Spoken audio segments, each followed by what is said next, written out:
A Japanese general disappeared into the mountains in 1944 with 300 soldiers and enough supplies to outlast the war.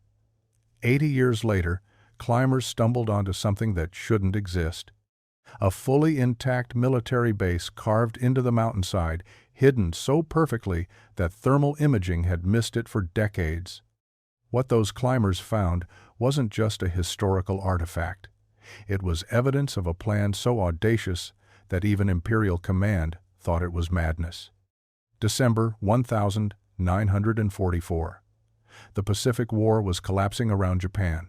American forces were closing in, island by island, victory by victory.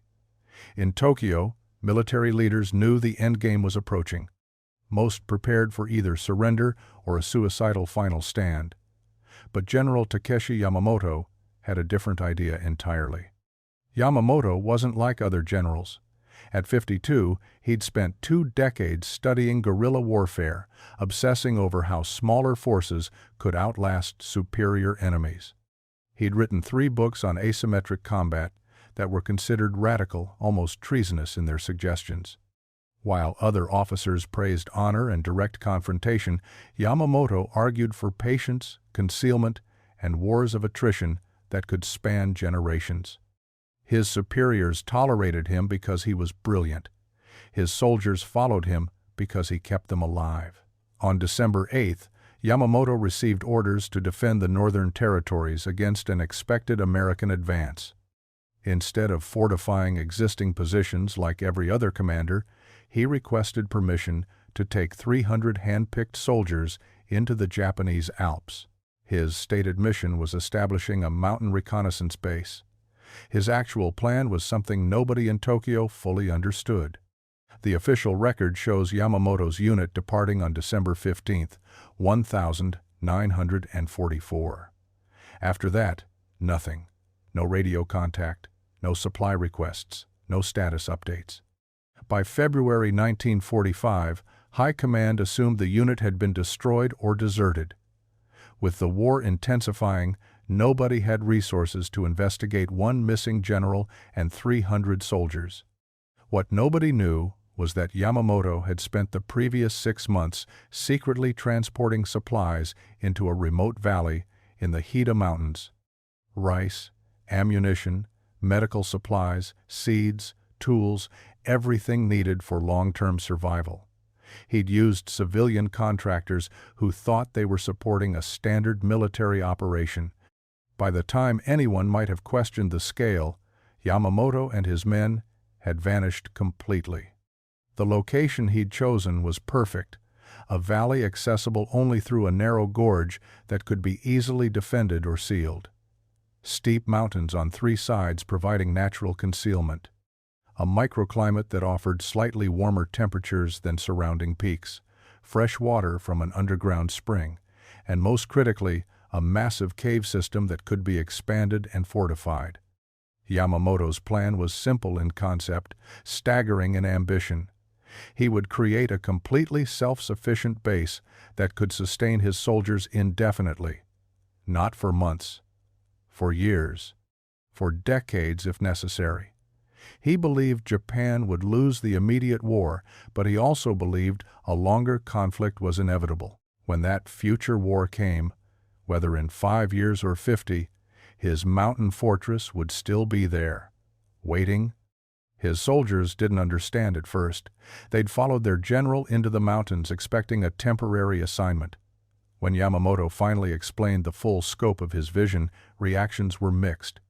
Some thought he was insane. Others saw it as abandonment of duty. But Yamamoto had chosen carefully. Every man in his unit had lost family to the war. Every man had reasons to distrust the leadership that had led Japan to ruin, and every man respected Yamamoto enough to at least hear him out. He gave them a choice. Anyone who wanted to leave could do so immediately, no consequences, no judgment. He'd provide them with supplies and a cover story. 17 men left that first week.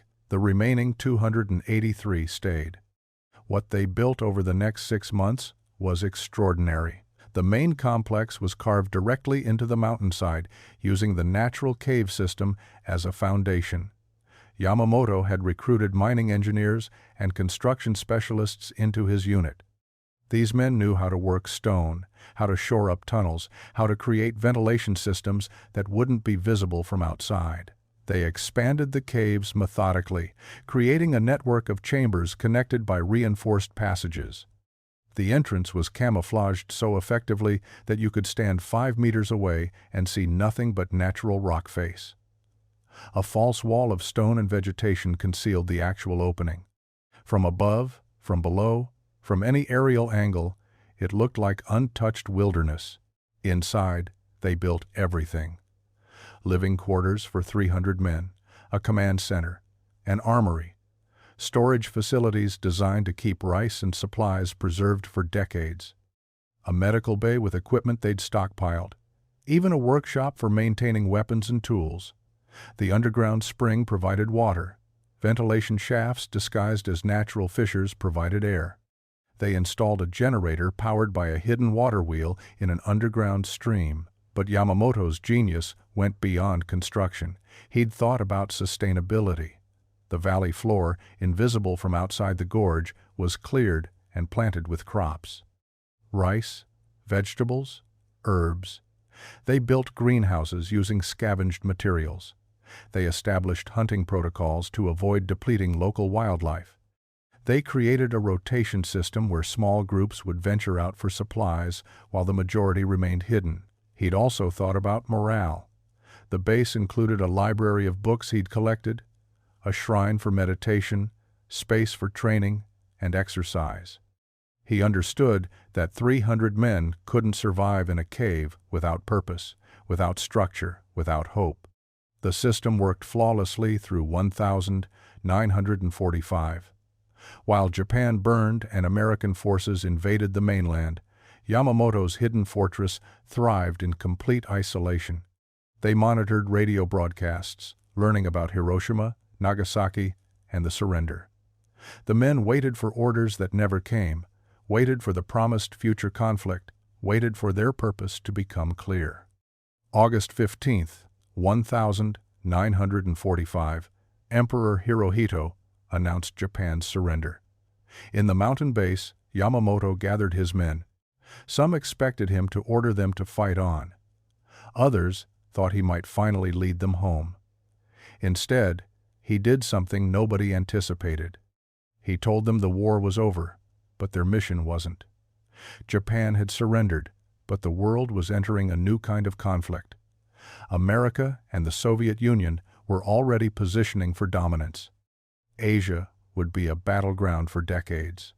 And when the time came, when Japan needed warriors who remembered the old ways, who hadn't been corrupted by occupation and foreign influence, they would be ready. It was delusional. It was fanatical. It was also exactly what these men needed to hear.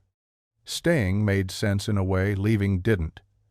Outside, they'd return to a destroyed country, to judgment and probably imprisonment for desertion. Inside the mountain, they had purpose. They had structure. They had a general who'd never failed them. 73 men left anyway. They trickled out over the following months, deciding they'd rather face consequences than spend their lives in a cave. Yamamoto let them go, making each swear an oath of silence. Whether that oath held, nobody knows. Either those men never spoke, or nobody believed their stories. The remaining 207 soldiers settled into a routine that would define the rest of their lives. Training exercises, crop rotation, maintenance duties. Yamamoto established a strict hierarchy and schedule. Every man had responsibilities. Every day had purpose. They monitored radio broadcasts obsessively, analyzing global events through Yamamoto's framework of inevitable conflict. Years passed. The Korean War came and went. Yamamoto told his men to be patient. The Vietnam conflict emerged. Yamamoto saw it as validation. The Cold War intensified. Proof, he insisted, that his vision was correct. But something was changing. The original soldiers were aging. By 1960, the youngest were in their late 30s. By 1970, they were in their 50s. The base that had seemed like a temporary fortress was becoming a permanent tomb. Yamamoto had planned for survival but not for succession. There were no women, no children, no future generation to carry on his vision. Just aging soldiers maintaining a base for a war that kept not coming. The general himself was changing too. His journals from the 1950s show strategic thinking and careful analysis. By the 1960s, the entries become repetitive, circular. By the 1970s, they reveal a man losing touch with reality, seeing patterns that didn't exist, interpreting every global event as the precursor to Japan's redemption. His soldiers noticed but said nothing. Yamamoto was their entire world. Questioning him meant questioning everything they'd sacrificed. That's where the story should have ended.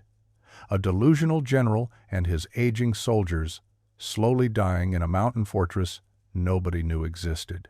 A tragic footnote that would disappear entirely when the last man died. Except it didn't end there. Because in October 2023, 3 climbers decided to explore an unmapped section of the Hida Mountains, and what they discovered would rewrite everything historians thought they knew about the final days of Imperial Japan. The 3 climbers weren't looking for history. They were looking for a challenge. The western face of Mount Norikura had been marked on climbing forums as technically demanding, but navigationally straightforward.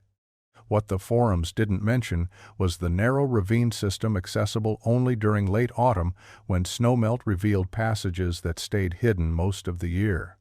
Kenji Matsuda, the expedition leader, noticed the entrance first. A gap between rock formations that seemed too regular, too deliberate. His headlamp caught something metallic about 20 meters in. They weren't equipped for cave exploration, but curiosity overrode caution. The passage opened into a chamber, then another, then a corridor that definitely wasn't natural. The walls showed tool marks. The floor had been leveled, and 30 meters in, they found the door. It was steel, rusted but intact, with Japanese characters welded across the surface. Matsuda's hand trembled as he read them aloud. Imperial Japanese Army Engineering Corps, 1944. They should have left immediately, should have contacted authorities. Instead, they pushed the door open. The air inside was stale but breathable. Emergency lighting flickered on, powered by some backup system that had somehow maintained itself for 8 decades. The corridor stretched ahead, lined with doors, branching into side passages, descending deeper into the mountain. They explored for 40 minutes, documenting everything on their phones. Storage rooms filled with crates, a communications center with equipment that looked like it belonged in a museum, sleeping quarters with bunks still made, personal effects still arranged on shelves, a mess hall with plates set on tables as if everyone had just stepped out. Then Matsuda opened the door to what appeared to be an office. The desk was organized, papers neatly stacked. A calendar on the wall showed October 1978. And in the corner, sitting in a chair facing the window that looked out into solid rock, was a skeleton in a perfectly preserved Imperial Army officer's uniform. The uniform insignia identified him as a lieutenant general. The nameplate on the desk read Yamamoto Hideaki. And on the desk itself, arranged with obvious intentionality, was a letter. Matsuda's voice broke as he read the opening lines. To whoever finds this place, my name is Lieutenant General Yamamoto Hideaki. I am the last survivor of the Norikura garrison. I am writing this on November 12, 1978. I am 71 years old, and I have been inside this mountain for 33 years. The climbers contacted authorities immediately. Within hours, the site was sealed. Within days, a full forensic team was inside. Within weeks, the story had consumed Japanese media and sent shockwaves through historical communities worldwide. Yamamoto's letter was 18 pages long, handwritten in precise characters that never wavered. It detailed everything: the decision to stay, the years of waiting, the slow realization that no summons would ever come, and most disturbingly, what happened to the other 206 men. The first death occurred in 1947. Corporal Tanaka Hiroshi, aged 24, pneumonia. They buried him in a chamber Yamamoto designated as a memorial hall. The second death came in 1949, then 3 in 1952. The pattern accelerated through the 1950s as diseases that should have been treatable became fatal without proper medical supplies. By 1960, only 112 men remained. By 1965, 63.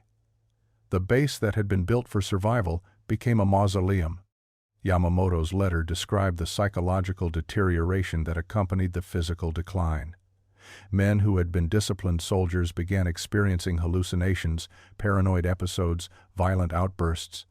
Some took their own lives. Others simply stopped eating. Yamamoto maintained order through force of will and increasingly harsh discipline. His letter doesn't hide this. He describes executing 2 men for attempting to leave in 1963, another for hoarding food in 1967. The general who had promised his men purpose had become their jailer. The last death besides Yamamoto's own occurred in March 1978. Sergeant Kobayashi Takeshi, age 58, who had been Yamamoto's second-in-command since 1945. The letter describes Kobayashi's final words. "Permission to be relieved of duty, sir?" Yamamoto granted it. Kobayashi died 3 hours later from what the general believed was simply the decision to stop living. That left Yamamoto alone in a base designed for 500 with only corpses for company. He could have left, could have walked out of the mountain and surrendered to whatever consequences awaited. Instead, he stayed for 8 more months, maintaining the routines he'd established 30 years earlier: morning calisthenics, equipment inspection, monitoring radio broadcasts that no longer made sense in the context of his mission. The letter's final pages reveal a man who had lost the ability to distinguish between dedication and insanity. "I cannot leave," he wrote. To leave would mean admitting that everything we sacrificed was meaningless, that the men who died here died for nothing. I am the last guardian of their purpose. When I die, that purpose dies with me. Perhaps that is as it should be. He dated his final entry November 12, 1978. Forensic analysis suggested he died within hours of finishing the letter, likely from a combination of malnutrition and organ failure. He had positioned himself facing the window, maintaining military posture even in death. The discovery of the base triggered an immediate historical investigation. How had this remained hidden for so long? The answer was disturbingly simple. The base was never officially documented. Yamamoto's unit had been declared lost in combat in 1945. The construction records had been destroyed during the American occupation, and the handful of soldiers who left in the late 1940s had either kept their oath of silence or been dismissed as mentally unstable when they tried to speak. Forensic teams spent 6 months documenting the site. They found the memorial chamber Yamamoto had described, containing the remains of 193 men. Each body had been carefully arranged, personal effects preserved, identification tags maintained. Yamamoto had kept meticulous records of every death, every burial, every soldier's final words. They found supply manifests showing the base had been stocked for 5 years of operation. Yamamoto had made it stretch for 33. They found training logs documenting daily exercises that continued even when only a handful of men remained capable of participating. They found radio transcripts showing Yamamoto had monitored global events until at least 1977, still analyzing them through the framework of his original mission. Most disturbing were the journals. Yamamoto had required every soldier to maintain a daily journal. 207 journals, some covering 30 years, documenting the psychological descent of men who had chosen isolation over surrender. The early entries showed hope, determination, belief in their mission.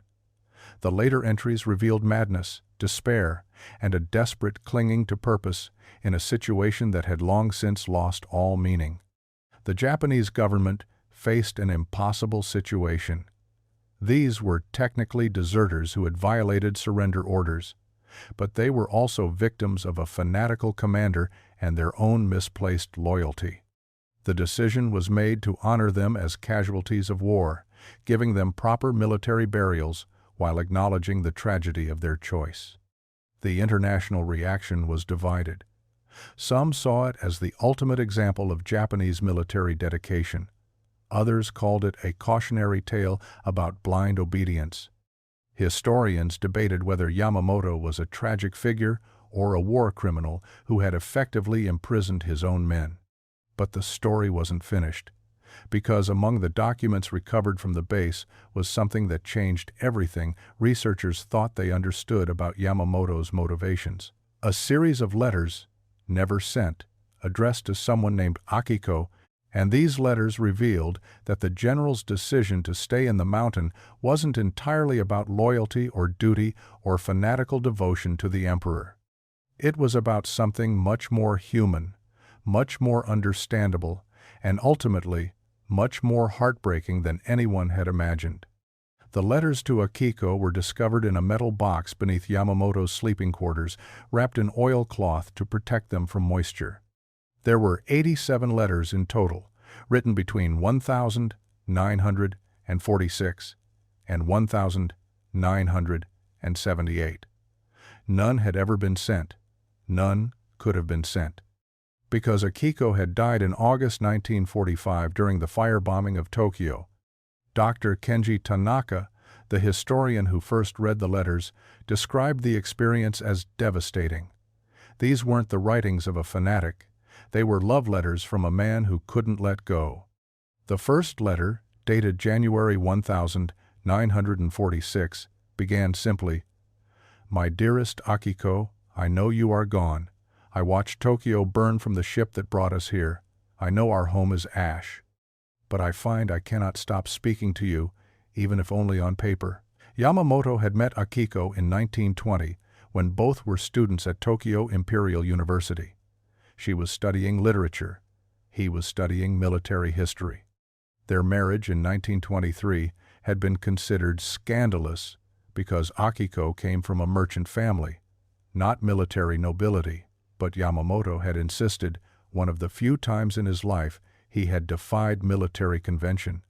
The letters revealed their life together. 3 children, all grown by 1941, a home in Tokyo's Meguro district, Akiko's work as a teacher, Yamamoto's rising military career, and then the war, which had separated them for the final 4 years of her life. In a letter dated March 1946, Yamamoto wrote, "You always said I loved the military more than I loved you. I denied it then. I was wrong to deny it. But now, with nothing left but this mountain and these men, I realize the truth. I stayed because leaving would mean accepting you are truly gone. As long as I maintain this base, as long as I continue the mission, I can pretend the world we knew still exists. I can pretend you are still waiting for me in Tokyo." The revelation transformed understanding of everything that had happened. Yamamoto hadn't kept his men in the mountain out of fanatical devotion.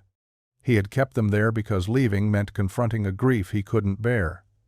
The mission, the discipline, the daily routines, all of it was an elaborate structure built to avoid facing reality. Lieutenant Nakamura's diary, discovered separately, corroborated this interpretation. In an entry from 1952, he wrote, "The general speaks of duty and honor, but I have seen him in the memorial chamber, talking to the empty air as though someone is there. He calls her name sometimes. Akiko. I believe we are not truly here to serve the emperor. We are here because the general cannot leave his ghosts behind." The psychological profile that emerged was complex. Yamamoto had been a brilliant strategist, capable of extraordinary organizational achievements. But he had also been a man broken by loss, using military discipline as a shield against emotional pain. His soldiers had become trapped not by his authority, but by his inability to heal. Dr. Yuki Sato, a psychiatrist who studied the case extensively, offered this analysis. Yamamoto created a perfect prison for himself. Every day he maintained the base was a day he didn't have to accept his wife's death. His soldiers became unwitting participants in his psychological avoidance. The tragedy is that he knew what he was doing. The letters make that clear. But knowing didn't give him the strength to stop. One letter from 1958 was particularly revealing. Akiko, only 17 men remain. I could release them. I should release them. But if I do, if I acknowledge the war is over, then I must acknowledge you are gone. I must face the emptiness. I am not strong enough. I was never strong enough. You were always the strong one. The families of the soldiers who died in the mountains struggled with this information. Some found it helped them understand. Others felt it made the tragedy worse, knowing their loved ones had died not for honor but because one man couldn't process his grief. Takeshi Yamamoto, the general's grandson, spoke publicly about the discovery. My grandfather was a coward, not in battle, but in life. He let 200 men die rather than face his own pain. That is not honor. That is selfishness dressed in military uniform. But others offered more nuanced perspectives. Dr. Tanaka noted, "We must remember the context. Yamamoto came from a generation where emotional expression was considered weakness. He had no framework for processing trauma. The military structure was the only coping mechanism he knew. His choice was terrible, but it was made by a man who had no other tools." The letters also revealed Yamamoto's growing awareness of his own moral failure. A 1965 entry read, "I am a murderer, Akiko, not in war but in peace. Every man who has died here died because I was too weak to let you go. I tell myself I am maintaining discipline, preserving honor, but I know the truth. I am hiding from the world that took you from me."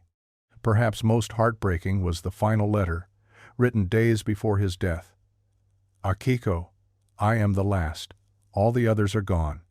I kept them here with me, and now they are all in the memorial chamber. I wonder if you can forgive me. I wonder if they can. I maintained this base for 33 years, but I was not guarding anything except my own cowardice. Tomorrow I will join them. Perhaps then I will see you again. Perhaps then I will finally have the courage to say, I'm sorry." The discovery fundamentally changed how historians viewed the entire incident. What had seemed like an extreme example of military fanaticism was actually a case study in complicated grief and psychological trauma. Yamamoto had indeed been a skilled commander, but his greatest battle had been against his own emotions, and he had lost. The Japanese government added context to the memorial. New plaques acknowledged that the soldiers had been victims not just of war, but of one man's inability to cope with personal loss. The memorial became less about honoring blind loyalty and more about recognizing the human cost of unprocessed trauma. Akiko's grave was located in a cemetery that had survived the war. In 2015, researchers placed a copy of Yamamoto's letters beside her headstone. Her great-granddaughter, Yuki Matsumoto, read selected passages during a ceremony. These letters show that war destroys more than cities and lives. It destroys the ability to grieve, to heal, to move forward. My great-grandmother died in 1945, but in a way she claimed 208 more victims over the following decades. The psychological community studied the case extensively. Yamamoto's letters became teaching tools in courses on grief, trauma, and the long-term effects of war on mental health. His inability to process loss, combined with his position of authority, had created a perfect storm of tragedy. Some researchers drew parallels to other historical figures who had made catastrophic decisions while dealing with personal trauma. The consensus emerged that leadership and unprocessed grief make a dangerous combination. When those in power cannot face their own pain, they often create systems that trap others in that pain as well. The base itself was preserved as a historical site, but with significant changes. The focus shifted from the military aspects to the psychological dimensions. Visitors could read excerpts from the letters, see the memorial chamber, and understand the complex motivations that had kept 200 men isolated for decades. Educational programs developed around the site emphasized emotional intelligence, the importance of mental health support, and the dangers of leadership that cannot acknowledge vulnerability.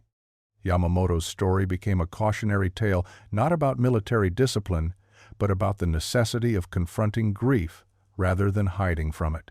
But even with all this understanding, one question remained unanswered. The letters explained why Yamamoto stayed. They explained his psychological state and the grief that drove his decisions. But they didn't explain how he had convinced so many men to stay with him, especially in the later years when his true motivations must have become obvious to those around him. The answer lay in the final section of Yamamoto's journals, discovered months after the initial letters were analyzed. These entries revealed a systematic approach to psychological control that was far more calculated than anyone had initially understood. Yamamoto hadn't just convinced men to stay. He'd created an entire framework of meaning that made leaving psychologically impossible. The system began with careful selection. Of the original 208 men, 43 had lost immediate family members in the bombings. Another 67 had returned home during brief leaves, only to find their families displaced or their homes destroyed. These men had nowhere to return to, no anchor in the civilian world. For them, Yamamoto offered something powerful: purpose. He reframed their isolation not as hiding but as a sacred duty. They weren't avoiding the world, they were maintaining a memorial. Every task, from equipment maintenance to food preparation, became a ritual of remembrance. The base wasn't a military installation anymore. It was a temple, and they were its priests. But he went further than that. Yamamoto implemented what he called the chain of memory. Each soldier was assigned to remember specific individuals who had died in Hiroshima or Nagasaki. They memorized names, life details, final moments. During evening gatherings, they would share these stories, keeping the dead alive through constant retelling. Anyone who expressed doubt about staying was told they would be breaking the chain. Their assigned souls would be forgotten. The guilt was crushing, and deliberately so. The journals detailed how Yamamoto studied each man's psychology. He identified their vulnerabilities and their needs. Some craved structure, others needed to feel heroic. A few simply couldn't face the shame of having survived when others hadn't.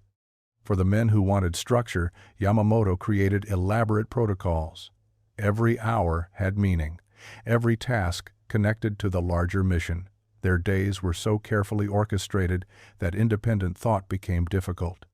For those who needed to feel heroic, he positioned their continued service as the highest form of sacrifice. They weren't merely surviving. They were choosing hardship to honor the fallen. That choice made them special, elevated, worthy. And for the men drowning in survivor's guilt, Yamamoto offered a twisted form of redemption. By staying, by suffering, they were paying penance. They were earning the right to have survived. One entry from 1958 laid it out explicitly. Tanaka wanted to leave today. He spoke of his sister in Osaka who needs him. I reminded him of the 12 children from Hiroshima he has been assigned to remember. I asked if his sister's comfort was worth their eternal forgetting. He withdrew his request. I feel sick with what I have become, but I cannot stop. If I release them, I release myself, and I am not ready to face what waits outside these walls. The psychological manipulation was sophisticated and cruel, but it was also born from Yamamoto's own mental state. He genuinely believed the memorial work mattered. His grief had convinced him that remembering was the only thing preventing those deaths from being meaningless. And because he believed it, others believed it too. The social dynamics reinforced everything. Men who questioned the mission were seen as betraying their brothers. The group pressure was immense. Leaving meant abandoning not just a commander, but an entire community built around shared purpose and collective grief. Yamamoto also controlled information carefully.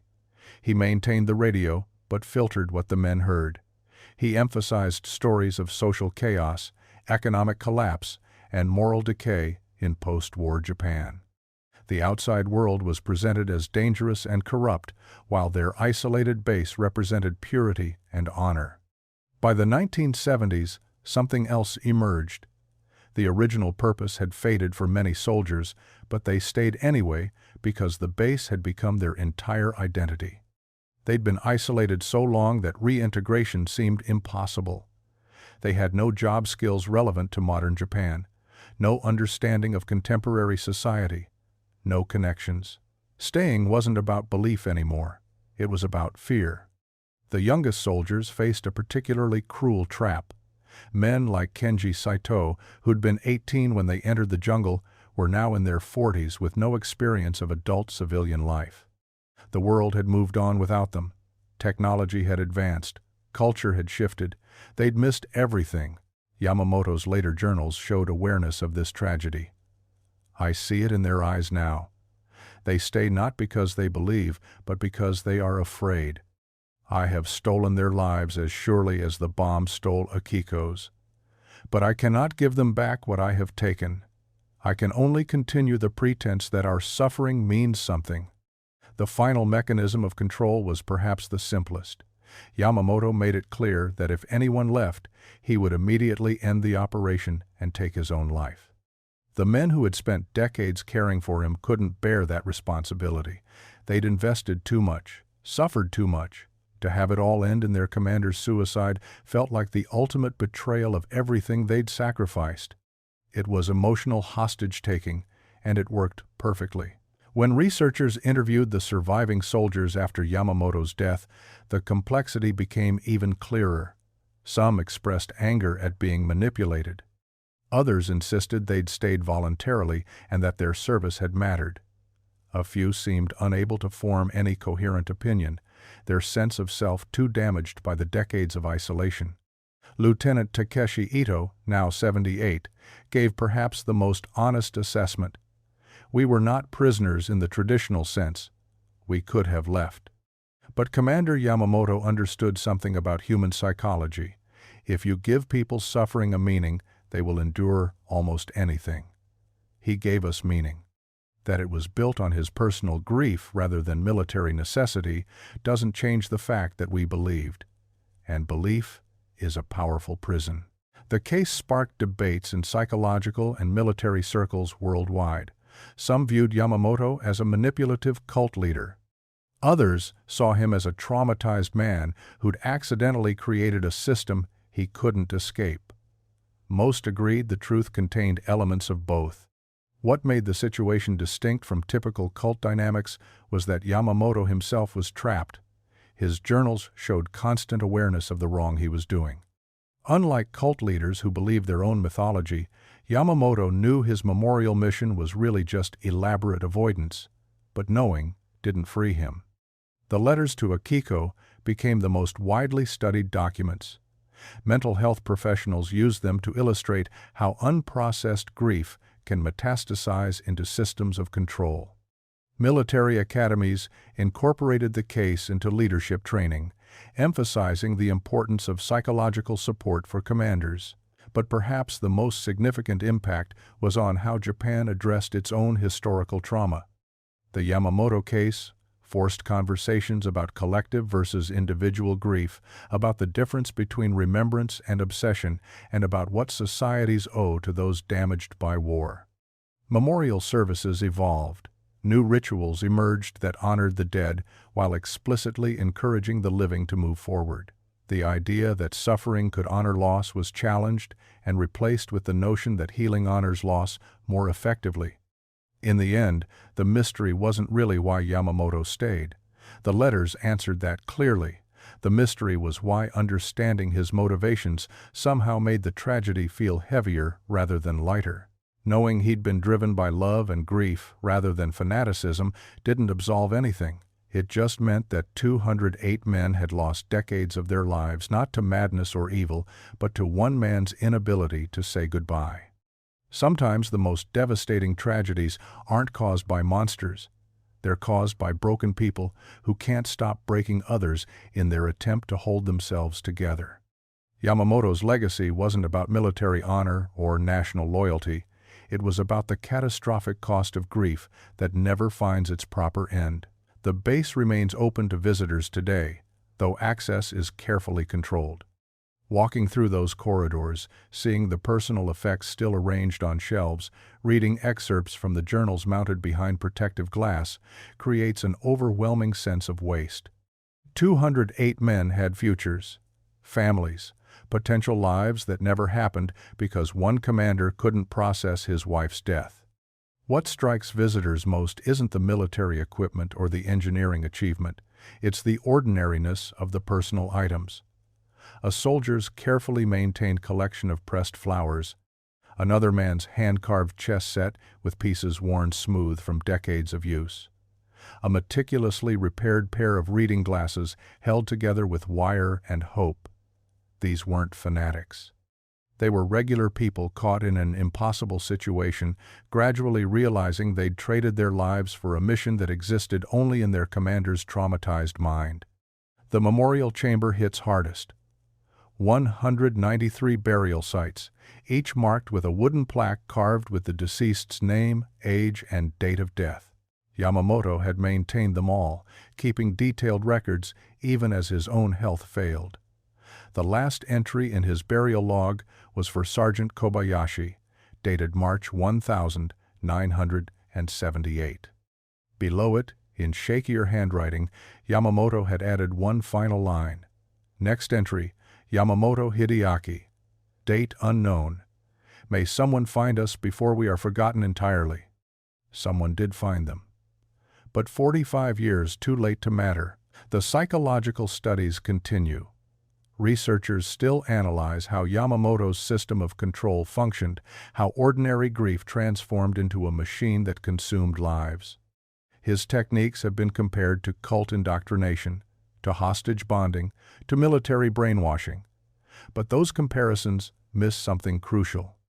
Yamamoto wasn't trying to control others for power or ideology. He was trying to control his own pain, and his soldiers became collateral damage in that internal war. The families received closure, but closure doesn't equal peace.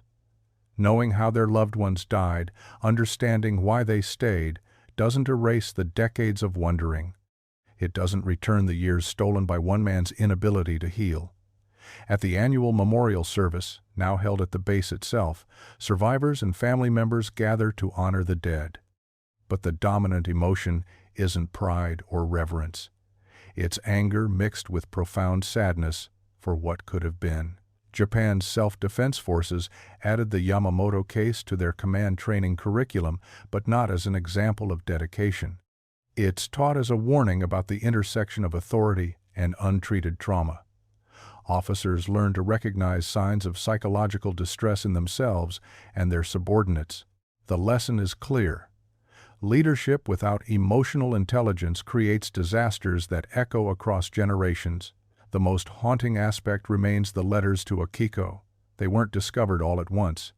Some were hidden in different locations throughout the base, suggesting Yamamoto would write them and then hide them away, unable to destroy them but ashamed to keep them visible. The last letter, found tucked inside his uniform jacket, was dated the day before his death. 3 sentences. Akiko, I am coming to you now. I hope you can forgive what I became. I hope the men I failed can forgive me too. Whether anyone forgave him remains debatable. His grandson refused to attend his reburial ceremony. Several families of the deceased soldiers protested his inclusion in the military memorial. Others argued that condemning him missed the point, that the real villain was a culture that gave men no tools to process trauma except silence and endurance. The base will stand for generations now, preserved as a historical site and psychological case study. Future visitors will walk those corridors, read those journals, and try to understand how this happened.